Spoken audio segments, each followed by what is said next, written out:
திருவாரூரில் 29வது வார்டில் 100க்கும் மேற்பட்ட குடும்பங்கள் வசித்து வருகின்றன. அங்கு பாதாள சாக்கடை நீர் வழிந்தோடி குடியிருப்பு பகுதிகளில் சூழ்ந்துள்ளதால் சுகாதார சீர்கேடு ஏற்பட்டு தொற்றுநோய் பரவும் அபாயம் இருப்பதாகவும், எனவே உடனடி நடவடிக்கை எடுக்க வேண்டும் எனவும் அந்த பகுதி மக்கள் வலியுறுத்தியுள்ளனர். உதகை அருகே எப்பநாடு கிராமத்தில் அரசு மதுபான கடையை மூடக்கோரி 100க்கும் மேற்பட்டோர் படுகர் இன பெண்கள் மாவட்ட ஆட்சியர் அலுவலகத்தில் மனு அளித்தனர். அப்போது மாவட்ட ஆட்சித்தலைவர் இல்லாததால் கலால் வரித்துறை உதவி ஆணையாளரிடம் தங்களுடைய கோரிக்கை மனுவை கொடுத்தனர். உதகையில் கடந்த சில நாட்களாக மாலை நேரங்களில் மட்டும் பலத்த மழை பெய்து வருகிறது. இதனால் பொதுமக்களின் இயல்பு வாழ்க்கை பாதிக்கப்பட்டுள்ளது. கோடை விழாவை முன்னிட்டு தாவரவியல் பூங்காவில் வைக்கப்பட்டுள்ள மலர்களை காண முடியாமல் சுற்றுலா பயணிகள் ஏமாற்றம் அடைந்தனர்.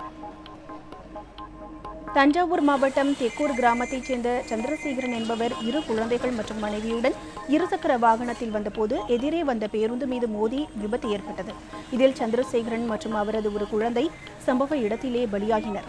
மற்றொரு குழந்தை மருத்துவமனையில் பலியானது. விபத்து குறித்து காவல்துறையினர் விசாரணை மேற்கொண்டு வருகின்றனர்.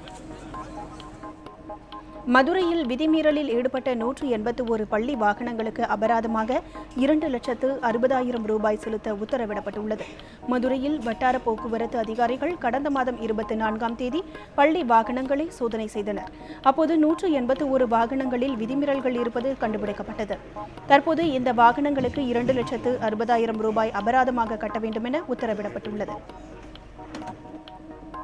உயர்கல்வித்துறையில் பணி நியமனத்தில் நடைபெற்ற முறைகேடுகள் தொடர்பாக தமிழக முதலமைச்சரிடம் மனு அளிக்கப் போவதாக தமிழ்நாடு பல்கலைக்கழக கல்லூரி SC/ST ஆசிரியர் மற்றும் பணியாளர் சங்கத்தினர் தெரிவித்துள்ளனர்.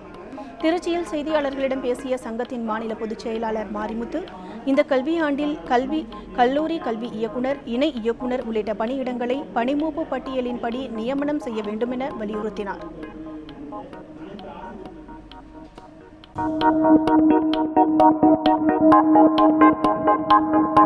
Thank you.